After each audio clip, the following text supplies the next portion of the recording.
ఈరోజు వరంగల్ మహానగరంలోని భద్రకాళి అమ్మవారి దేవస్థానం నందు శాకాంబరి నవరాత్రి మహోత్సవాలు చివరి రోజుకు చేరుకున్నాయి. ఈరోజు చివరి రోజులో భాగంగా ఆషాఢ శుద్ధ పౌర్ణమి సందర్భంగా అమ్మవారు సంపూర్ణ శాకాంబరిగా భక్తులకు దర్శనమిస్తున్నారు. ఉదయం నుంచి కూడాను అమ్మవారి దర్శనానికి భక్తులు అధిక సంఖ్యలో రావడం జరుగుతుంది. భక్తుల రద్దీకి అనుగుణంగా అన్ని డిపార్ట్మెంట్స్ కోఆర్డినేషన్ తోటి దేవస్థానం నందు ప్రత్యేకంగా ఏర్పాట్లు చేయడం జరిగింది. దర్శనార్థం ప్రత్యేకమైనటువంటి క్యూ లైన్స్, ధర్మ దర్శనము, శీఘ్ర అతి శీఘ్ర దర్శనము, సీనియర్ సిటిజన్స్, విఐపీస్ వచ్చినా కూడా ఎవరికి ఇబ్బందులు తలెత్తకుండా ప్రత్యేకమైన ఏర్పాట్లు చేయడం జరిగింది. అదే విధంగా అందరికీ మంచినీటి సదుపాయాన్ని, ఉచిత ప్రసాదాన్ని, అదే విధంగా లడ్డు ప్రసాదము, పులిహోర ప్రసాదాన్ని కూడా అందుబాటులో ఉంచడం జరిగింది.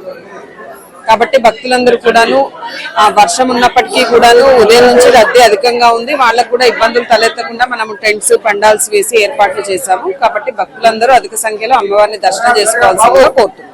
అలంకరణ నిమిత్తం దాదాపుగా 200 క్వింటాల కూరగాయలు, పండ్లని వినియోగించడం జరిగిందండి. ఇవన్నీ కూడాను హైదరాబాద్, అదే విధంగా వరంగల్, మహబాద్ నుంచి తీసుకొని రావడం జరిగింది. ఇవన్నీ 200 మంది సేవా సమితి వాళ్ళ ఆధ్వర్యంలో దండలుగా కుచ్చి అవన్నీ కూడాను అమ్మవారికి అలంకరించడం జరిగింది.